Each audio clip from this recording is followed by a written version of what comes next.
नमस्कार दोस्तों, कैसे हैं आप सब? आशा करती हूँ आप सभी ठीक होंगे। आज बात करने आई हूँ उन 4 लोगों की। अक्सर सुनते हैं ना, 4 लोग, जीवन में 4 लोग तो होने ही चाहिए। ये काम करने के लिए कम से कम 4 लोगों की आवश्यकता होती है। हमारे बड़े-बुजुर्ग जब भी कोई बात करते हैं, तो लोग क्या कहेंगे? 4 लोगों की बात सुननी चाहिए। किसी भी काम को करने से पहले कम से कम 4 लोगों से राय लेनी चाहिए। तो ऐसी बातें हमेशा सुनने को मिलती हैं। तो बस कुछ लिखते-लिखते कलम अचानक रुक गई और दिमाग में ये विचार आया कि आखिर में कौन है वो 4 लोग? तो मैंने सोचा चलो क्यों ना इसी बात पे आज आप लोगों से चर्चा की जाए। तो आज बात करने आई हूँ कि आखिर कौन है वो 4 लोग? जब भी कोई बात होती है, इनका नाम ज़रूर आता है। इसीलिए दोस्तों मुझे उन 4 लोगों की तलाश है, जो हमेशा कुछ ना कुछ कहते ही रहते हैं। जो सिर्फ कहना ही जानते हैं, सुनना उन्हें बिल्कुल नहीं आता है। वो सिर्फ अपनी बात कहते हैं।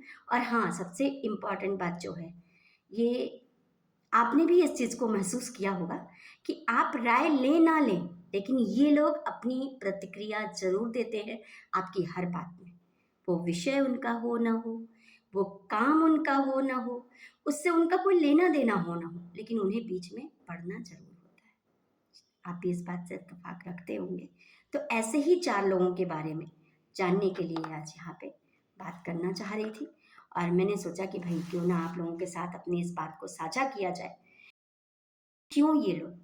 अक्सर सुनने को मिलता है कि जो लोग बोल नहीं सकते, वो सुनते भी नहीं हैं, है ना? लेकिन यहाँ तो उल्टा है। ये लोग सुनते किसी की नहीं हैं, सिर्फ़ और सिर्फ़ जानते हैं क्या? बोलना, बातें करना। और हमारे मन की बातें हैं या नहीं है, हमें उनकी बात अच्छी लग रही है, नहीं अच्छी लग रही है, उनके लिए कोई फ़र्क नहीं पड़ता। उनको अपनी बात कहनी है और वो कहते जाएँगे, बताते जाएँगे। आपको सुनना है सुनिए, नहीं सुनना है तो भी आपको मुँह बंद रखना है। नहीं तो फिर वही कहेंगे कि देखो उनकी बेटी, उनकी बहू, उनके बेटे ने तो बात ही नहीं सुनी। मैंने तो पहले ही कहा था। यदि कोई बच्चा, मसलन एक उदाहरण दे रही हूँ कि अगर कोई बच्चा स्कूटी चलाता है और उसका कहीं सड़क पे एक्सीडेंट हो जाता है, तो इनमें से इन 4 में से कोई एक ये बात कहते हुए आपको ज़रूर मिल जाएगा, मैं तो पहले ही कहता था, बच्चों को स्कूटी देनी हमारे ज़माने में नहीं देते थे। ये मुझे पता था ऐसा होने वाला है। इन्हें सब पता होता है, जो हमें नहीं पता है, वो भी इन्हें पता होता है। तो ऐसे लोगों से थोड़ा-सा आप लोगों को सतर्क रहने की ज़रूरत है। इसीलिए आपको इस बारे में बात करने की मेरे मन में ये विचार आया कि आपसे बात करनी चाहिए। तो बहुत ध्यान से ऐसे लोगों से थोड़ा दूर रहिए, जो प्रत्यक्ष रूप में बहुत बार हमें नज़र नहीं आते, लेकिन अप्रत्यक्ष रूप में हमारे साथ रहते हैं।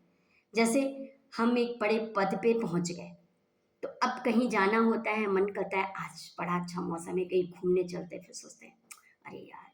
अभी कोई देख लेगा, क्या कहेंगे 4 लोगों में फिर चर्चा शुरू हो जाएगी कि बताओ वहाँ की प्रिंसिपल है और घूमने चली गई ऐसे। बताओ वो जज है और ऐसे चौराहे पे खड़े होके पान खा रहा था। बताओ इतने बड़े हॉस्पिटल का डॉक्टर है और लोगों के साथ गप्पे लगा रहा था। तो ये बातें हमारे मन का जो मनोरंजन का जो एक उत्साह मन में आया, वो आने से पहले ही ख़त्म कर देता है।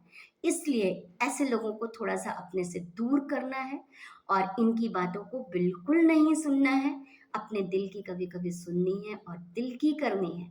बस इस बात का ध्यान रखना चाहिए कि हम जो भी करें, उससे किसी और का नुकसान नहीं होना चाहिए। यदि किसी का नुकसान हम नहीं कर रहे हैं और हमारे अपने कुछ सिद्धांत होने चाहिए, मर्यादा होनी चाहिए, एक सीमा रेखा होनी चाहिए। यदि हम उसके भीतर रह कर के किसी भी काम को करते हैं, तो वो काम बुरा नहीं होता है। तो ऐसे लोगों के बारे में सोच के डरने घबराने से बेहतर है कि आप अपने बारे में सोचें। और नहीं तो आज आप नहीं कर पाएँगे, तो जब आखिरी समय आएगा तब आपके मन के अंदर की वो जो धड़कन में से कुछ निकलेगी आवाज़ ना, वो उन 4 लोगों से ज़्यादा तेज़ आएगी और पूछेगी कि क्या किया? पूरी ज़िंदगी यूँ ही गँवा दिया? तो प्लीज़ अपने मन की सुनिए और थोड़ा-सा जीने की कोशिश कीजिए। और मेरी बात से कितना सहमत है, संदेशों के माध्यम से ज़रूर बताइए, क्योंकि मुझे आपके संदेशों का इंतज़ार रहता है।